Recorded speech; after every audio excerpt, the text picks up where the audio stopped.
ভয় আর রোমাঞ্চ দুটি একসঙ্গে মিললে যে অভিজ্ঞতা হয় তা ভোলার নয়। আর এমনই এক ব্যতিক্রমী অভিজ্ঞতার আয়োজন করেছে দুবাইয়ের গাড়ি পরিষ্কারকারী একটি প্রতিষ্ঠান। ভুতুড়ে সিনেমার থিমে এক চমকপ্রদ আয়োজন করেছে ওই গাড়ি ধোয়ার কেন্দ্র কর্তৃপক্ষ।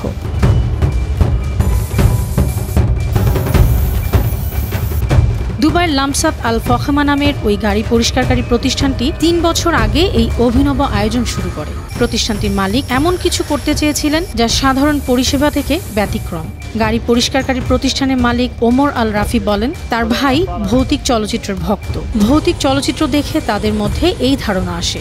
সেই থেকে গাড়ি ধোয়ার অভিজ্ঞতাকে ভুতুড়ে সিনেমার পরিবেশে রূপান্তরিত করার চেষ্টা করেন তারা দুই ভাই। প্রথমে এই ধারণাটি কল্পনা মনে হতো, কিন্তু শুরু করার পর মানুষ ব্যাপক আগ্রহী হয়ে উঠল। রাফি জানিয়েছেন, প্রথম দিকে তারা ভাবেননি যে এটি এতটা জনপ্রিয় হবে, কিন্তু গ্রাহকদের ভয়ের অভিজ্ঞতা, চিৎকার, উত্তেজনা এবং মজা দেখে বুঝতে পারলেন এটি সত্যিই বিশেষ কিছু।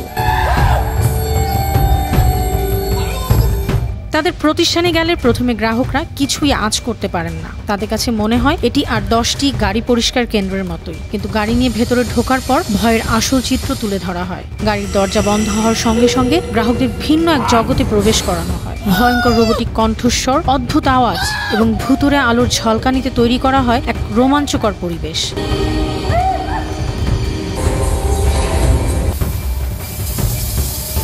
পরিষ্কারকারী কর্মীরা প্রতিবার নতুন থিম নিয়ে ভয়ানক এবং রোমাঞ্চকর আচরণ করেন। প্রতিষ্ঠানটির মালিক ওমর আল রাফি জানিয়েছেন, তারা সবসময় চেষ্টা করেন প্রত্যেক গ্রাহককে ভিন্ন অভিজ্ঞতা দিতে। প্রতিবারই তাদের কর্মী এবং পরিবেশ বদল করা হয়। গ্রাহকদেরকে নতুন চমক এবং আনন্দ দিতেই তাদের এই প্রচেষ্টা।